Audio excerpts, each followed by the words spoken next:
Hello students, welcome back. तो चलिए आज हम कंटिन्यू करते हैं अपना क्लास, जो कि हम पढ़ रहे थे क्लास 9th बायोलॉजी का सेकेंड चैप्टर टिश्यूज, जिसमें हम क्या पढ़ रहे थे? Animal tissues. और आपको पता है कि एनिमल टिश्यूज कितने टाइप्स के होते हैं? 4 टाइप्स के, epithelial tissue, muscular tissue, connective tissue and nervous tissue, जिसमें से हमने एपिथेलियल टिश्यू के बारे में सारी बातें कर ली थी। और आज का टॉपिक है हमारा मस्कुलर टिश्यू। तो आई होप आपने प्रीवियस सारे लेक्चर्स देखे होंगे और अब हम कंटिन्यू करते हैं मस्कुलर टिश्यू को। तो चलिए बच्चों शुरू करते हैं। आई होप आप घर में होंगे, स्वस्थ होंगे। तो मस्कुलर टिश्यू क्या होता है? तो मस्कुलर टिश्यू एनिमल बॉडी के अंदर पाया जाने वाला वैसा ग्रुप ऑफ सेल होता है जो हमारे बॉडी के अंदर होने वाले हर एक मूवमेंट को परफॉर्म करता है। मूवमेंट समझते हो आप लोग? एनिमल में मूवमेंट भी होता है, लोकोमोशन भी होता है।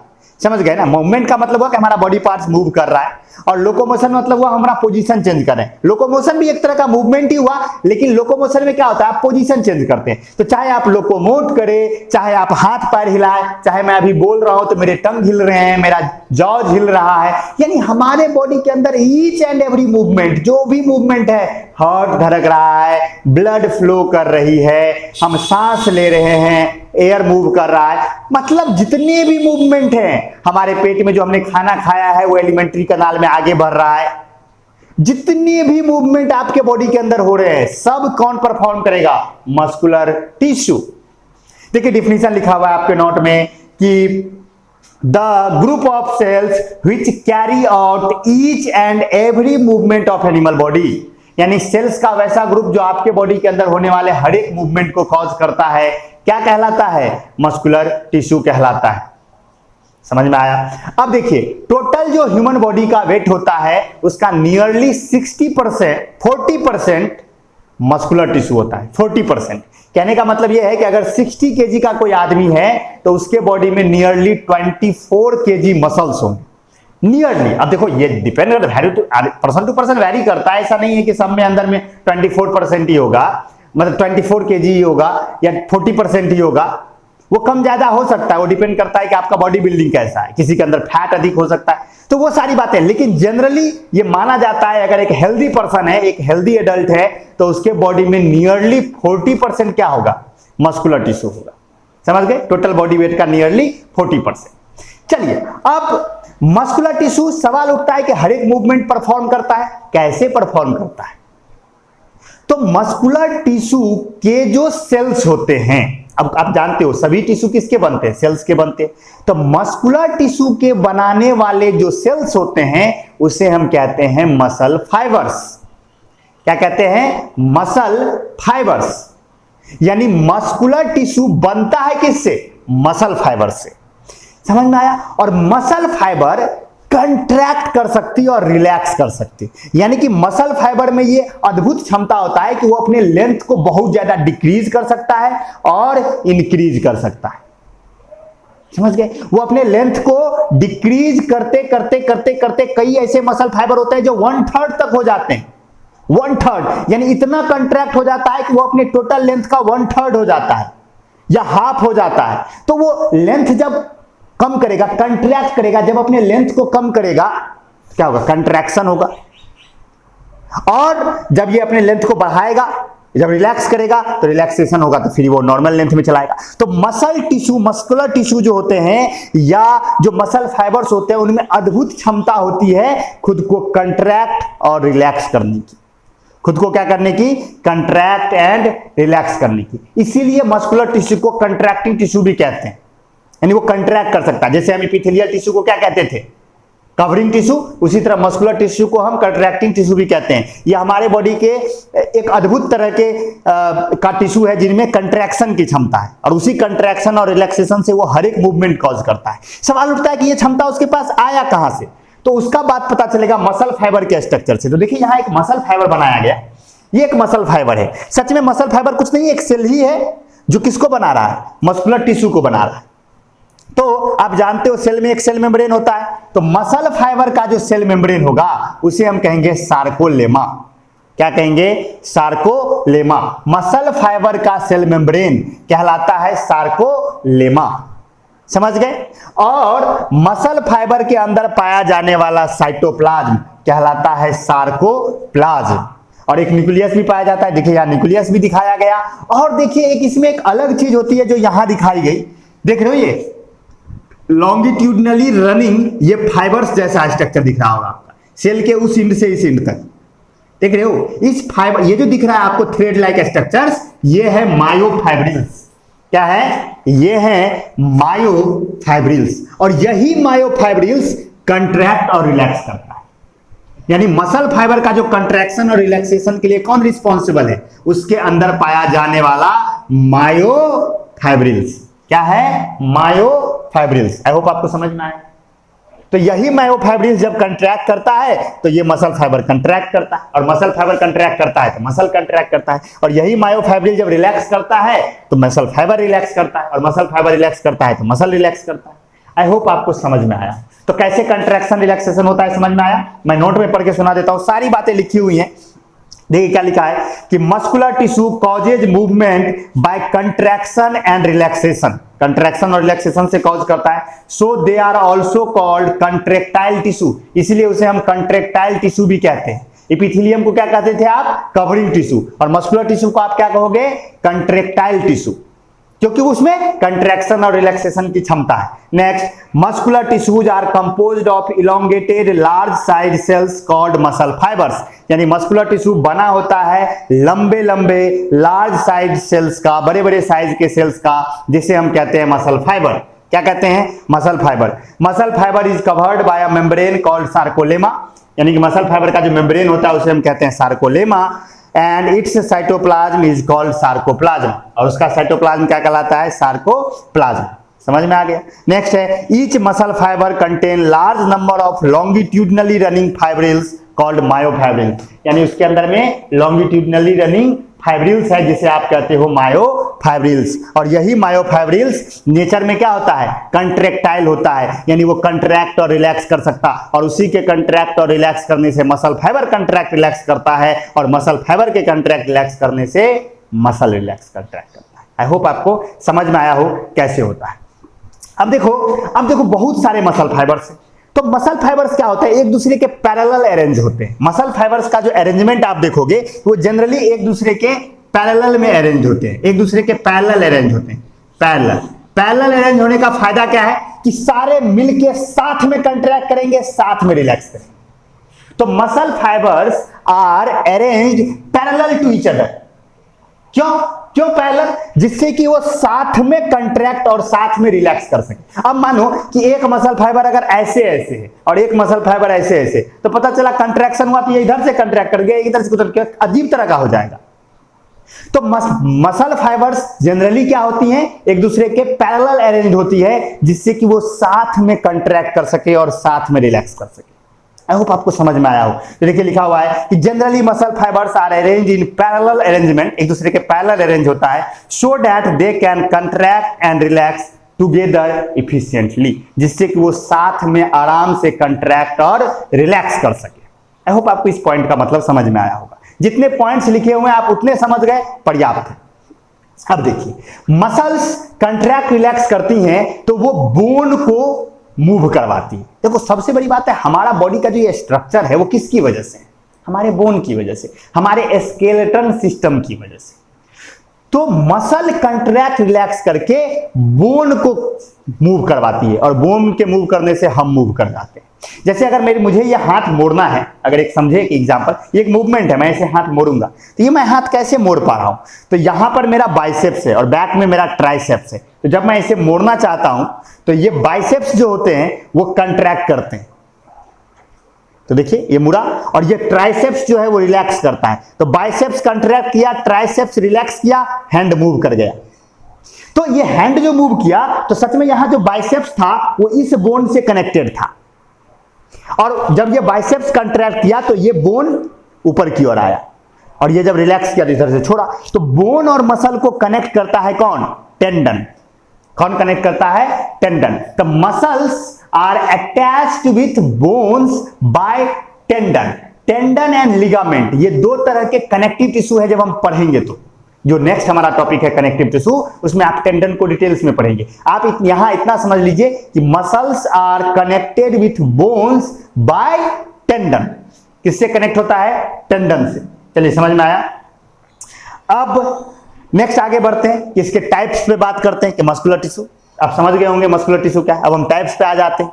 तो टाइप्स कितने हैं, तो देखिए दो बेसिस पर इसका क्लासिफिकेशन होता है। जैसे एपिथेलियल टिश्यू का भी दो बेसिस पर होता था, लेयर के बेसिस पर सिंपल और स्क्वोमस, और सेल के स्ट्रक्चर के हिसाब से फिर उसके अलग अलग टाइप थे, स्क्वोमस, क्यूबॉइडल, कॉलुमनार, सिलिएटेड, ग्लैंडुलर, याद होगा ना सारी चीजें जो हमने प्रीवियस लेक्चर में बात की थी। चलिए वो मैं रिवाइजन के लिए बोल दिया मैंने, आई होप आपको याद होगा। चलिए आगे बढ़ते हैं इस पे।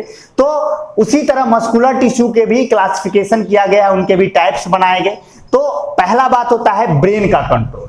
हमारे बॉडी के अंदर मूवमेंट जो हो रहा है, तो कई सारे ऐसे मूवमेंट है जो ब्रेन के कंट्रोल में है, और यानी हमारे इच्छा से होता है। देखिए ब्रेन के कंट्रोल में तो सब चीज है, ये नहीं हमें कहना चाहिए कि ब्रेन के कंट्रोल में, अकॉर्डिंग टू आवर विल, हमारी इच्छा, क्या हमारी इच्छा वहां काम करे। अगर मैं चाहूंगा ये हाथ मेरा मुड़े तो ये मुड़ेगा, मैं चाहूंगा ये हाथ मुड़े तो ये मुड़ेगा, मैं चाहूंगा मेरा गर्दन घूमे तो घूमेगा, मैं चाहूंगा गर्दन इधर घूमे तो घूमेगा, मैं हाथ ऐसे ऊपर करना चाहूंगा ऊपर होगा, नीचे करना चाहूंगा नीचे होगा। यानी ये सारे मूवमेंट क्या हो रहे हैं, मेरे विल के हिसाब से हो रहे हैं, मेरी इच्छा से हो रहे हैं।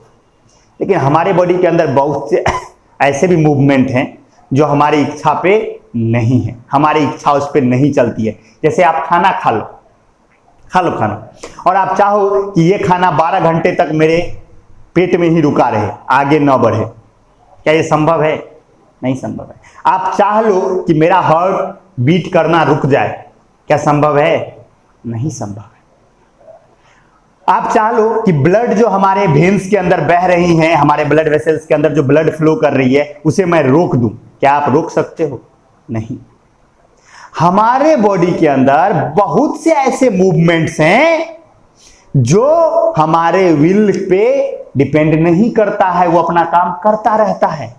और बहुत से ऐसे मूवमेंट है जो हमारे विल पे डिपेंड करता है, जैसे हमारा बोलना, हमारे जबड़े का हिलाना, हमारे फेस का एक्सप्रेशन हमारी इच्छा से बदलता है, हमारे उंगलियों का बंद होना, यानी ये सब हमारी इच्छा से होता है। और हमारे इंटरनल जितने भी पार्ट्स हैं वो हमारी इच्छा से नहीं होते। तो अब यहीं पर आया मसल्स दो तरह के, वैसे मसल्स जो हमारे विल के हिसाब से मूवमेंट कॉज करते हैं, हमारे विल के हिसाब से, जैसे हाथ मोड़ना, ये मोड़ना, पैर मोड़ना, ये पैर मोड़ना, ऐसे ट्रंक हिलाना, ऐसे ये सब मूवमेंट हमारे विल के हिसाब से हो रहा है। तो इन सारे मूवमेंट्स को जो कॉज करेगा, जो हमारे विल के हिसाब से होगा, वो क्या है? Voluntary muscles. क्या है? Voluntary muscles. यानी वॉलंटरी मसल्स उन सारे मूवमेंट को परफॉर्म करता है जो हमारी विल से होता है। और इनवॉलंटरी मसल्स कौन होंगे? इनवॉलंटरी मसल्स वैसे मसल्स होंगे जो हमारे विल के हिसाब से कंट्रैक्ट और रिलैक्स नहीं करता है। तो वॉलंटरी मसल्स हमारे विल के हिसाब से कंट्रैक्ट रिलैक्स करेगा, हमारे विल के हिसाब से मूवमेंट कॉज करेगा। लेकिन इनवॉलंटरी मसल्स हमारे विल के हिसाब से कंट्रैक्ट रिलैक्स नहीं करेगा, वो ऑटोनोमिक है, वो खुद ब खुद करता रहता है। लेकिन ये नहीं कहेंगे कि ब्रेन के कंट्रोल में नहीं है, ब्रेन के कंट्रोल में सब चीज है, हमारा बॉडी पूरा का पूरा ब्रेन के कंट्रोल में है। तो आई होप आपको समझ में आया होगा कि क्या है वॉलंटरी मसल्स और क्या है इनवॉलंटरी मसल्स। डिफिनेशन लिखा हुआ है, नोट में पढ़ लीजिए, आपको समझ में आ जाएगा। मैं पढ़ के सुना दूं। Voluntary muscles, those muscles whose functions are controlled, can be controlled by the brain according to our will, हमारे विल के हिसाब से कंट्रोल किया जा सकता, are called voluntary muscles. Involuntary muscles, those muscles which perform their function on their own, यानी खुद ब खुद करता है, and can not be control according to our will, हमारे विल के हिसाब से उसे कंट्रोल नहीं किया जा सकता, are called involuntary muscles. Clear है? तो वॉलंटरी इनवॉलंटरी समझ गए क्या मतलब है इसका। चलिए अब आगे बढ़ते हैं। अब लोकेशन, स्ट्रक्चर और फंक्शन, यानी मसल के लोकेशन, स्ट्रक्चर और फंक्शन के बेसिस पर तीन टाइप्स के मसल फाइबर्स या तीन टाइप्स के muscle, striated, unstriated, cardiac. Striated को हम स्टिप्ड या स्केलेटल मसल्स भी कहते हैं, अनस्ट्रिएटेड को हम स्मूथ मसल्स भी कहते हैं, और कार्डियक का कोई दूसरा नाम नहीं है, वो कार्डियक मसल्स ही। तो तीनों को हम बारी बारी से पढ़ेंगे कि स्ट्रिएटेड क्या है, अनस्ट्रिएटेड क्या है और कार्डियक क्या है। समझ में आया? पहले हमने जो दो टाइप्स बताए, वॉलंटरी इनवॉलंटरी, वो किसके बेसिस पर था? ब्रेन के कंट्रोल के हिसाब से, कि हमारे विल के हिसाब से वो काम करेगा या नहीं करेगा। और अब जो क्लासिफिकेशन आप कर रहे हो वो लोकेशन, स्ट्रक्चर और फंक्शन के बेसिस पे कर रहे हो, जैसे कि स्ट्रिएटेड, अनस्ट्रिएटेड और कार्डियक। चलिए शुरू करते हैं बारी बारी से। तो सबसे पहले हम बात करते हैं स्ट्रिएटेड मसल्स की। किसकी बात करते हैं? स्ट्रिएटेड मसल्स की। तो देखिए सबसे पहला पॉइंट आपके नोट में लिखा है, मैं पॉइंट टू पॉइंट समझाते जाता हूं, आपको समझ में आ जाएगा। एक बार आप बुक भी पढ़ लीजिएगा, सारी बातें समझ में आ जाएंगी, सारे इंपॉर्टेंट पॉइंट्स मैंने मेंशन किए हैं। फिर भी अगर कोई डाउट हो तो आप डाउट पूछ सकते हैं आराम से कमेंट सेक्शन में, या नहीं तो व्हाट्सएप प्रॉब्लम डेस्क पर। चलिए आगे बढ़ते हैं। तो they are also known as striped, skeletal और वॉलंटरी मसल्स, यानी कि उसे striped, skeletal and voluntary muscles भी कहा जाता है। क्यों कहा जाता है स्ट्रिप्ड, वो हम अभी समझ जाएंगे। स्केलेटल क्यों कहा जाता है अभी समझ जाएंगे, लेकिन वॉलंटरी क्यों कहा जाएगा तो ये तो आप समझ गए कि यानी ये मसल फाइबर्स, यानी ये मसल्स हमारे विल के हिसाब से कंट्रैक्ट रिलैक्स करेंगे, इसीलिए इसे क्या कहते हैं, voluntary muscles.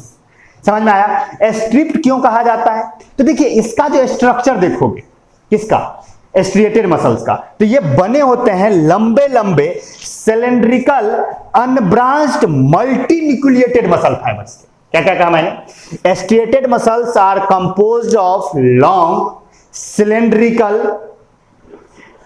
Unbranched multinucleated muscle fibres, long यानी कि लंबे, ठीक है। उसके बाद सिलेंड्रिकल यानी कि सिलेंड्रिकल होगा, सिलेंड्रिकल समझ लो, यहां पे मैंने बनाया ये स्ट्रिएटेड मसल्स दिख रहा है आपको, सिलेंड्रिकल होता है।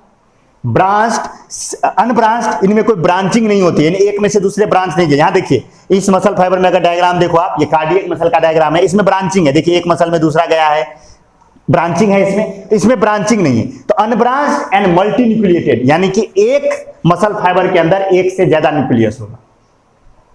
समझ गए, आई होप आपको समझ में आया होगा। तो they are composed of long cylindrical unbranched and multinucleated muscle fibres, यानी कि मल्टी न्यूक्लिएटेड मसल फाइबर्स होते हैं, यानी कि इसके अंदर में बहुत से न्यूक्लियस होते हैं। और अगली खासियत, इसके जो न्यूक्लियस होते हैं वो सेंटर लोकेशन में नहीं होते, यानी कि ठीक बीच में नहीं होते हैं, पेरिफेरल होते हैं, यानी कि किनारे पर होते हैं, सार्कोलेमा के नजदीक होते हैं, किसी एक साइड में। तो यानी nucleus are not centrally located, they are peripheral in position, यानी कि वो किनारे पर होते हैं, सेंटर में नहीं होते हैं। आई होप आपको समझ में आया हो, ठीक है। आगे बढ़ते देखिए, नेक्स्ट लिखा है कि nuclei of striated muscle fibres are peripheral in position, that is they are located below the sarcolemma, sarcolemma के बगल में होते हैं। अब अगर आप देखोगे स्ट्रिएटेड मसल फाइबर्स को तो उस पे स्ट्रिप्स होती हैं, देखिए यहां पर मैंने बनाया है, ये सिलेंड्रिकल है, देखिए यहां पर स्ट्रिप्स हैं, ये स्ट्रिएशंस हैं, इसीलिए इसको स्ट्रिएटेड कहा जाता है, क्योंकि इस पे देख रहे हो ये ऐसे स्ट्रिप बना हुआ है, ब्राइट डार्क स्ट्रिप्स बना हुआ है, ब्राइट डार्क स्ट्रिप्स बना हुआ है। समझ गए, तो ये सारे स्ट्रिप्स बने हुए हैं, तो ये है स्ट्रिएटेड मसल फाइबर, क्योंकि इस पे स्ट्रिएशंस हैं। स्ट्रिएशंस कहने का मतलब अल्टरनेट ब्राइट डार्क, जब उसे माइक्रोस्कोप में देखा जाता है तो ब्राइट डार्क स्ट्रिएशंस दिखता है ऐसे, इसीलिए इसे कहा जाता है स्ट्रिएटेड मसल फाइबर्स। तो देखिए नेक्स्ट लिखा है कि striated muscle fibres have alternate dark and light strips, so they are called striped muscles, इसीलिए चूंकि इस पे स्ट्रिप्स बने हुए हैं इसीलिए इसे क्या कहा जाता है, स्ट्रिप्ड मसल्स कहा जाता है, या स्ट्रिएशंस है इसीलिए कहा जाता है स्ट्रिएटेड मसल्स। अब हमारा जो स्केलेटन सिस्टम है, यानी हमारा जो बोन है, उसमें मूवमेंट कौन करवाता है, यही करवाता है, कौन, स्ट्रिएटेड मसल्स, इसीलिए इसे हम स्केलेटल मसल भी कहते हैं, क्योंकि ये स्केलेटन को मूव करवाता है, इसीलिए इसे हम स्केलेटल मसल्स कहते हैं। तो देखिए ये भी लिखा हुआ है कि they are attached to the bones and responsible for body movement, so they are called skeletal muscles, क्योंकि ये बोन से अटैच्ड होती हैं और बॉडी मूवमेंट को कॉज करती हैं, इसीलिए इसे हम क्या कहते हैं, स्केलेटल मसल्स भी कहते हैं। और वॉलंटरी क्यों कहते हैं, क्योंकि इनके कंट्रैक्शन और रिलैक्सेशन को, इनके फंक्शन को ब्रेन के द्वारा हमारे विल के हिसाब से कंट्रोल किया जा सकता है, इसलिए इसे हम वॉलंटरी मसल्स भी कहते हैं। अब देखिए इनका जो कंट्रैक्शन और रिलैक्सेशन है, किनका, स्ट्रिएटेड मसल्स का, वो बड़ा ही फास्ट है, बड़ा ही तेजी में वो कंट्रैक्ट और रिलैक्स करता है, लेकिन है क्या कि ये बहुत जल्दी थक जाता है, बहुत जल्दी थक जाता है। अगर मैं देखो हाथ को खटाक से मोड़ूंगा, खटाक से मैं मोड़ता ही चलूं, 50, 60, 100, 200 आदमी से आदमी वेरी करता है, ये थक जाएगा, उसके बाद आपको वो नहीं हो पाएगा, आप रुक जाओगे, क्यों, क्योंकि आपका मसल्स थक गया। तो इस मसल फाइबर्स की एक खासियत होती है कि वो रैपिडली कंट्रैक्ट एंड रिलैक्स कर सकते हैं, बहुत तेजी से कंट्रैक्ट रिलैक्स कर सकते हैं, बट दे गेट फैटिग्यूड सून, कि वो जल्दी थक जाते हैं, उनमें फैटिग पहली हो जाती है, उन्हें लगता है ना अब थक गए, अब नहीं होगा। तो ये खासियत है स्ट्रिएटेड मसल। देखिए डायग्राम में लिखा हुआ है कि दे कंट्रैक्ट एंड रिलैक्स रैपिडली, बहुत तेजी से करता है, बट गेट फैटिग्यूड सून, लेकिन ये जल्दी से थक जाता है। आई होप आपको समझ में आए होंगे सारे पॉइंट्स, स्ट्रक्चर भी समझ में आया होगा। चलिए आगे बढ़ते हैं, कहां पाया जाता है ये, तो ये पाया जाता है हमारे लिम्स में। यू नो लिम्स, हमारे जो ये चार हैं, हाथ पैर, दो हाथ और दो पैर, ये लिम्स कहलाते हैं। तो ये हमारे लिम्स में पाया जाता है और बॉडी वाल में पाया जाता है। यानी हमारा जो ये है, ये रिब केज, इधर ये बैक हुक, ये हमारा नेक, ये हमारा फेस, इन सब पे कौन पाया जाता है? Striated muscle. सीधी सी बात है भाई, जहां पर जो चीज हमारी इच्छा से, हमारे विल के हिसाब से मूवमेंट कर रहा है, वहां कौन है? Striated muscles. एक लाइन में याद रखो। कोई पूछे उंगली में स्ट्रेटेड मसल्स हैं? सोच के देखो, हाँ है, मूव करवा सकते हैं, हाँ है। लिम्स में ये बाइसेप्स, हाँ स्ट्रेटेड। कौन स्ट्रेटेड है? सीधी सी बात, जो हमारे कंट्रोल में है वो स्ट्रेटेड है। आई होप आपको समझ में आया होगा। तो स्ट्रेटेड बॉडी के हर एक उन पार्ट में पाए जाते हैं जहां पर क्या है, जो हमारी इच्छा से मूव कर रहा है। और आप अगर एग्जाम में पूछे तो आप लिख सकते हो क्या? Found in our limbs, body wall, our face, neck, इन सब में पाया जाता है कौन? Striated muscle. चलिए आगे बढ़ते हैं। इसका फंक्शन क्या है? तो हेल्प इन बॉडी मूवमेंट। इसका अब हर एक मसल फाइबर का क्या फंक्शन है? Body movement. तो they help in body movement, they control the breaking, chewing and swallowing of food. खाना हम चबाते हैं, उसे तोड़ते हैं, फोड़ते हैं, चबाते हैं और उसे निगलते हैं, सब किसकी मदद से? स्केलेटल मसल्स की मदद से। बिल्कुल सही बात है। खाना हम निगलते हैं कैसे? हमारा टंग भी हमारा स्केलेटल मसल है, हमारी इच्छा से मूव करता है ना, तो टंग में भी स्केलेटल मसल्स है, तो वो खाना को स्वेलो करने में हमारी मदद करता है, निगलने में मदद करता है। तो खाना को निगलने में वो हमारी मदद करता है। दे हेल्प इन ब्रीदिंग में हमारी मदद करता है।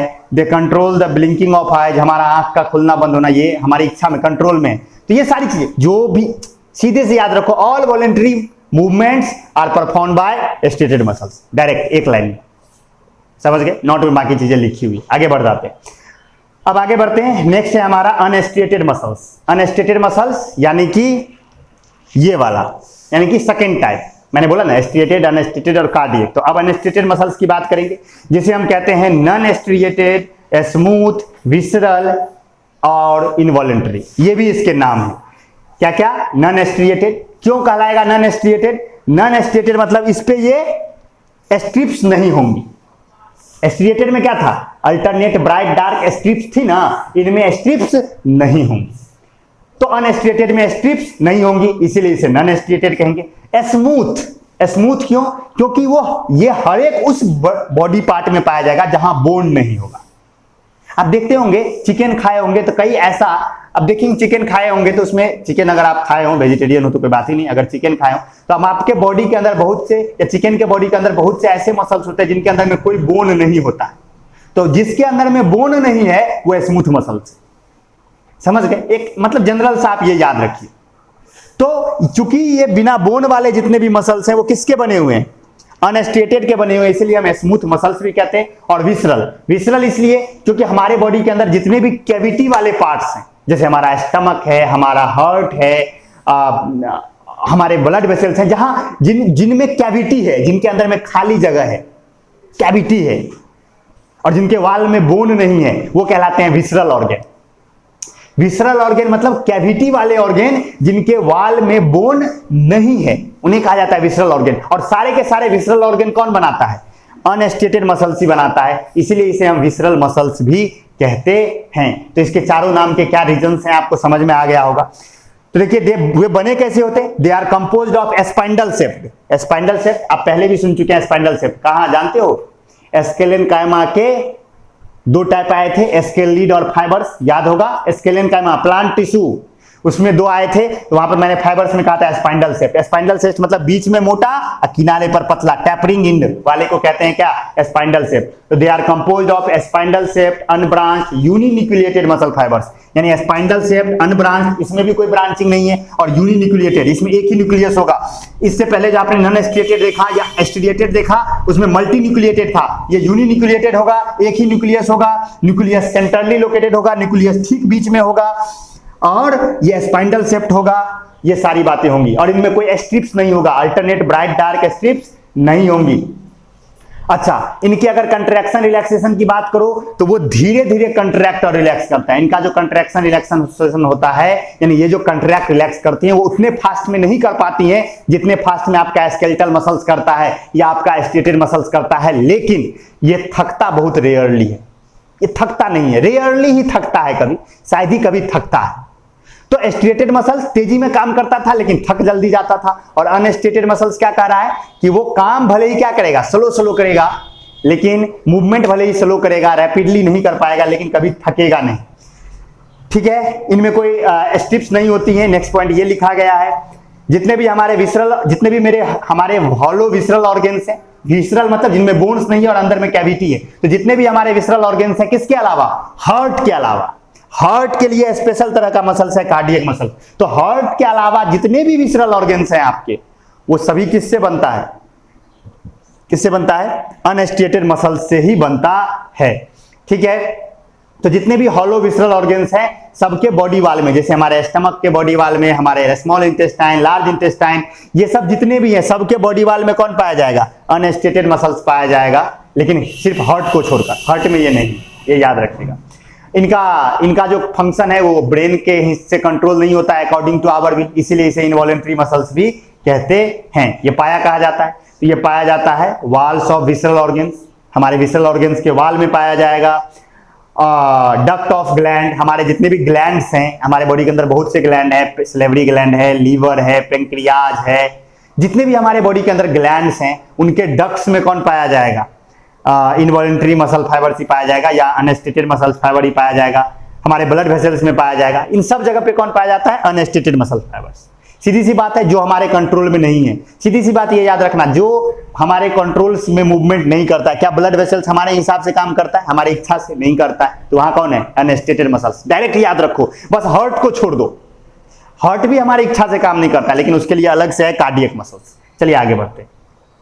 फंक्शन क्या है, they are responsible for movement of food in alimentary canal. हमारे एलिमेंट्री कैनाल में जो फूड का मूवमेंट है वो कौन करता है, अनस्ट्रेटेड मसल्स, क्योंकि पूरा का पूरा एलिमेंट्री कैनाल ही किससे बनता है, इनवॉल्व। हाँ, शुरू में जहां से फेरिंग्स के पास, चलिए वो क्लास 10th में देखोगे, मौत से खाना जाता है ना, तो फेरिंग्स में जाता है।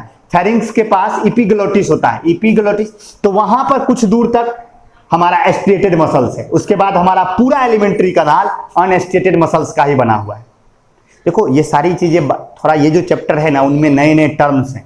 अगर हम क्लास में पढ़ते इसी चीज को, तो आपको जहां डाउट होता मैं तुरंत डाउट क्लियर कर देता। तो आप लेक्चर को थोड़ा सा धैर्य रख के, थोड़ा पेशेंस के साथ देखेंगे, और जहां भी प्रॉब्लम होगा उन वर्ड्स को लिख के अगर डाउट में पूछेंगे तो मुझे अच्छा लगेगा कि आप पढ़ रहे हैं। क्योंकि फिर से तो मैं रिवीजन करवाऊंगा, उसके लिए तो दिक्कत नहीं है, लेकिन एक बार बेहतर ढंग से पढ़ लोगे तो बेटर रहेगा। चलिए आगे बढ़ते हैं। फंक्शन तो क्या हो गया, एलिमेंट्री कैनाल में फूड के मूवमेंट के लिए रिस्पॉन्सिबल है। They are responsible for emptying urinary bladder.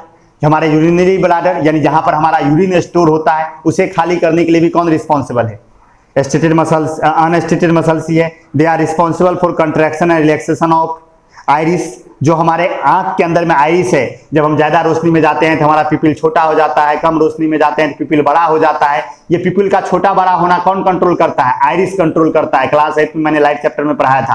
तो कंट्रोल करता है आइरिस।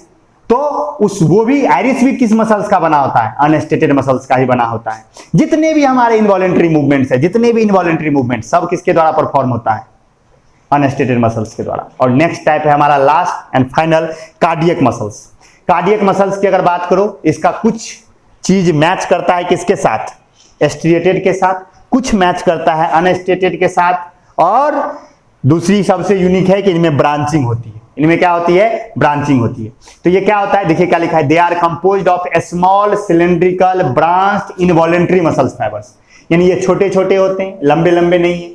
स्केलेटल क्या था, सिलेंड्रिकल और लॉन्ग था। ये सिलेंड्रिकल है लेकिन स्मॉल है, स्मॉल सिलेंड्रिकल ब्रांच्ड, यानी इनमें ब्रांचिंग होती है, मसल्स फाइबर्स एक दूसरे से कनेक्ट होती हैं। ब्रांच्ड इनवॉलेंट्री मसल्स फाइबर, यानी ये भी हमारे ब्रेन के हिसाब से, हमारे विल के हिसाब से काम नहीं करेगा।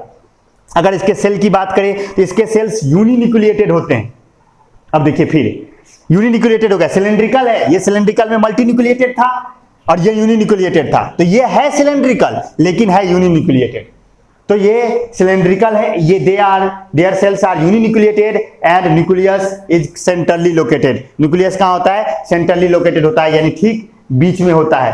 नेक्स्ट अगर आप देखोगे तो इनका जो फाइबर्स होता है, यानी इसके जो मसल फाइबर्स जो होते हैं, उनका जो इंड्स होता है वो ब्रॉड होता है। यानी ये सिलेंड्रिकल तो है, लेकिन ये जो इसका माउथ होता है, यानी जो यहाँ पर इंड होता है, इसका अंत होता है, वहां पे ये ज्यादा थोड़े मोटे होते हैं और बीच में थोड़े से पतले होते हैं। तो सिलेंड्रिकल नहीं, सिलेंडर ही समझो, लेकिन किनारे पर थोड़ा ब्रॉड और बीच में थोड़ा सा पतला, फिर इंड पे ब्रॉड। तो इंड थोड़ा सा ब्रॉड होता है और बीच में थोड़ा सा ये थिन होता है।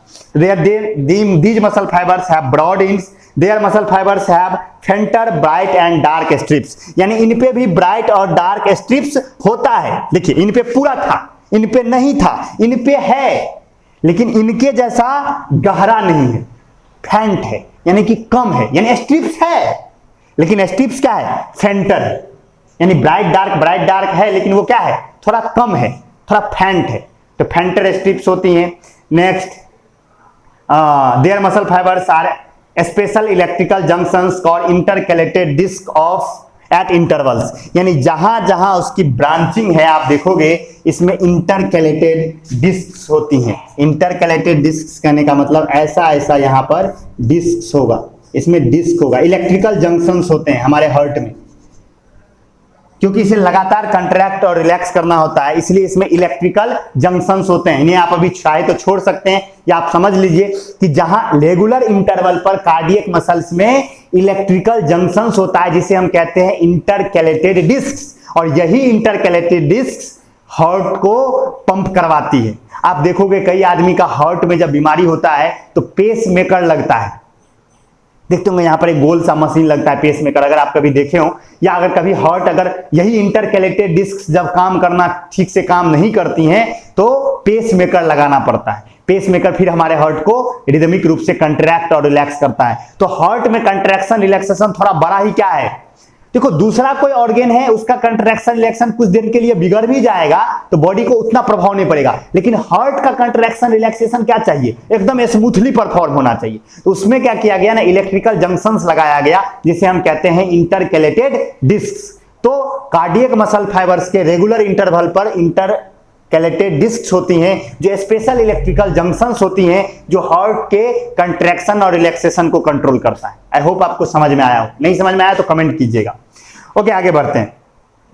They contract and relax rapidly and continuously but never get fatigued. यानी ये लगातार तेजी से कंट्रैक्ट रिलैक्स करता है, लगातार करता रहता है और कभी थकता नहीं है। जिस दिन ये थक गया तुम भी थक गया, राम नाम सत्य, भगवान के घर। अरे हार्ट रुक जाएगा तो काम खत्म हो गई ना भाई।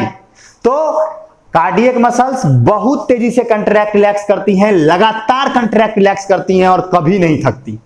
अब सोच के देखो, अगर हमारा पूरा बॉडी कार्डियक मसल्स का बना होता तो हम कितना भी कुछ दौड़ धूप लेते, हम कभी नहीं थकते।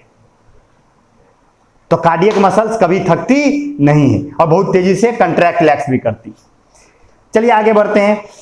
दे are found in walls of heart only. ये हमारे बॉडी में एक ही जगह लोकेटेड है, कहां? हमारे हार्ट के वॉल्स में। और इसका फंक्शन क्या है? तो they are responsible for pumping blood from heart to each part of the body. ये हार्ट में है और इसका काम क्या है? ब्लड को पंप करना, बस यही एक काम है इसका। तो आई होप आपको पूरा मस्कुलर टिश्यू समझ में आया होगा। क्या था मस्कुलर टिश्यू? सिंपल बातों में बात करें, मैं 2-4 मिनट में समझा देता हूं, क्योंकि बहुत सी बातें बताई गई हैं। मैं 2-4 मिनट में मस्कुलर टिश्यू, आप कितनी बातें को आप कम से कम याद रखिएगा वो मैं बता देता हूं। उतनी बात आप याद रखेंगे काम हो जाएगा, पूरी बात याद रखिए तो बहुत सुंदर।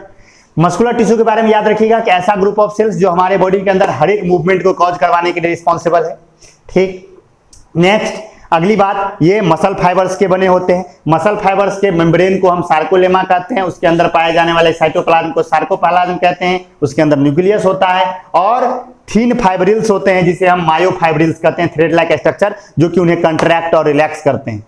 ठीक, ये जनरली पैरेलल अरेंज्ड होते हैं, जिससे कि वो साथ में कंट्रैक्ट और रिलैक्स कर सके। हमारे बॉडी के अंदर 2 तरह के मसल्स पाए जाते हैं, वॉलंटरी, इनवॉलंटरी। हमारे विल के हिसाब से काम करने वाला वॉलंटरी, हमारे विल के हिसाब से काम नहीं करने वाला, अपने आप अपना काम करने वाला इनवॉलंटरी।